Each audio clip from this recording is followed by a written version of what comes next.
नमस्कार, आप देख रहे हैं T1024। मैं हूं प्रिया पांडे आपके साथ। आज के बुलेटिन की आगाज बड़ी खबरों के साथ। जहां एक और शिवराज सरकार किसानों के हितों में इतना काम कर रही है, किसानों को कर्ज माफी के वादे कर रही है, वहीं जमीनी स्तर पर देखा जाए तो किसानों को सरकार द्वारा फायदा तो दूर की बात, उन्हें स्थानीय प्रशासनिक अधिकारियों से भी कोई मदद नहीं मिलती। जी हां, ऐसा एक मामला ग्वालियर जिले के डबरा में देखने को मिला, जहां पर मंगलवार की जनसुनवाई में अपनी समस्या को लेकर गए एक मजदूर किसान ने डबरा एसडीएम कार्यालय के बाहर लगे पड़े पेड़ पर फांसी का फंदा बनाकर आत्महत्या करने की कोशिश की।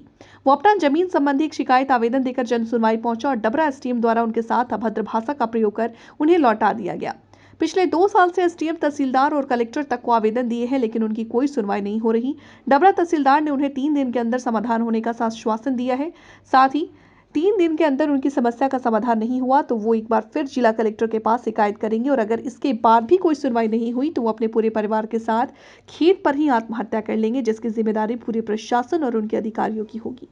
रास्ता एसडीएम साहब, तहसीलदार साहब देखने को ही आ नहीं रहा है। वहीं से कह देते उनकी में सर ये रास्ता क्लियर दिख रही है कि ये रास्ता क्लियर डली है, कम से कम 100 साल पुरानी रास्ता है। इधर भी फसल खड़ी है, इधर भी फसल खड़ी है, दोनों साइड फसल खड़ी है अभी भी प्रेजेंट में, बीच में रास्ता निकली है। केवल उन्होंने वहाँ 20 फुट जगह पर जाके रास्ता रोक दी है ज़मीन हड़पने के चक्कर में, कि मजबूरन ये ज़मीन बेच के चले जाएं। और इसमें 2-3 आदमी मेन भूमिका निभा रहे हैं रुकवाने में। प्रेजेंट में पहला तो है सरपंच हमारे यहाँ का, जो सरपंच है बघेल, वो कह रहा है कि तुम तो रास्ता रोको, ज़मीन अपन खरीदेंगे, जिनकी बगल की ज़मीन है अपन खरीदेंगे, पैसा मैं दूंगा। गोपाल पटेल और लक्ष्मण बघेल, ये दोनों की मेन भूमिका है। और जब इन्होंने मड़ैया उठाई थी ना, तो ये जेल से छूटने के बाद उठाई थी। पहले तहसीलदार साहब कायम ही कर चुके थे इन पे। किस बात को लेकर? रास्ता को लेकर के रास्ता नहीं रोकी जाएगी, ये 100 साल पुरानी रूढ़ी रास्ता है, FIR भी है, जेल भी गए ये लोग। लेकिन इन्होंने आके ना सर क्या कि जेल से छूटने के बाद में जो 3 लोग बंदूक लेके आए थे इसमें, एक देवीराम बघेल है, उस पर 12 नंबर बंदूक वो भी आया था, JCB लेके आए, और सरपंच का लड़का वो आया था।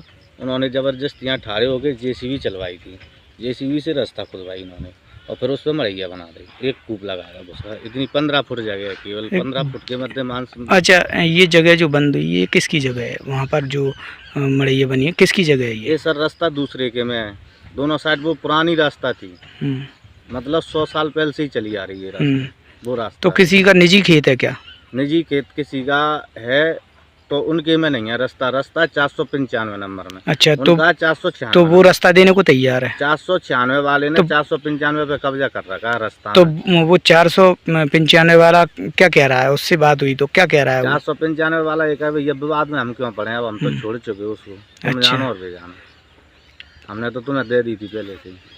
अच्छा, तो उसने रास्ता दे दी है? रास्ता दे दी थी, मतलब उसने पहले उन्होंने सबके लिए कि डला रहने दो, कोई दिक्कत नहीं है, सबकी बनी रहेगी रास्ता। अब वो करें अपने कब्जा कर लो, हम क्या जाने।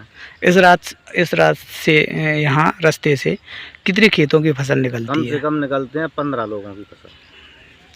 कितनी जमीन की फसल निकलती है? 20-25 बीघा, 25 बीघा के आसपास। अभी फसल कहाँ से निकल रही है? कहीं से नहीं, ये खड़ी सड़ रही है, पहले भी सड़ गई हम लोगों की, सरसों भी सड़ गई थी खेत में रखी। और इस बात को तहसीलदार साहब देख के भी गए थे कि सरसों खेतों में नष्ट हो चुकी है, लेकिन पैसे का राजनीतिक दबाव के माँ या पैसे के माँ प्रशासन कोई सुनवाई नहीं कर रहा। केवल एक बार आए थे सरसों देखने, देख गए थे कि सड़ी है, आश्वासन देंगे कि हम आपकी सरसों निकलवाएंगे, निकलवाने आए। तो अब आप कहाँ से रास्ता निकालो, कहाँ से ये फसल काट के निकालो? नहीं निकल सकती तो फसल खराब हो जाएगी। बिल्कुल बराबर खराब हो रही है। तो प्रशासन से क्या उम्मीद है आपको? प्रशासन से हमारी फिलहाल तो कोई उम्मीद नहीं है। तहसीलदार साहब ने 3 दिन का कहा है, अगर वो आ रहे हैं तो ठीक है, नहीं आ रहे तो कलेक्टर साहब से निवेदन करेंगे। 10 दिन के अंदर अगर हमारी फसल निकलती है 1 हफ्ते में तो ठीक है, नहीं निकलेगी तो तहसील से तो बच गए, हम अपनी जगह पे अब फांसी लगाएंगे। ये हमारा निर्णय है, हम सब घर लोग अपनी जगह पे फांसी लगाएंगे। प्रशासन से एक ही कहना है कि अगर प्रशासन की गाड़ी हमारे यहाँ तक आए तो ही हमारी लाशें ले जाए, नहीं हमारी लाशों को सूखने दिया जाएगा इनके हमारे खेतों पे, चाहे वो SDM हो चाहे तहसीलदार हो। और आप क्या चाहते हैं? SDM तहसीलदार ना आए हमारी लाशों को लेने के लिए। आप क्या चाहते हैं? हम ये चाहते हैं कि हमारी या तो फसल निकलवाई जाए, हमारी रास्ता क्लियर करी जाए, या तो SDM तहसीलदार का हक नहीं है, 2 साल से बराबर फिर रहे हैं पीछे। एक बार तो आ सकते हैं ना SDM साहब यहाँ देखने के लिए। 2 साल में एक भी बार टाइम नहीं मिला SDM साहब को, 2-3 दफे की फसल खराब करवा चुके हमारी। अब 3% का ब्याज लेके क्या करेंगे हम, कहाँ से पटाएंगे ये पैसा।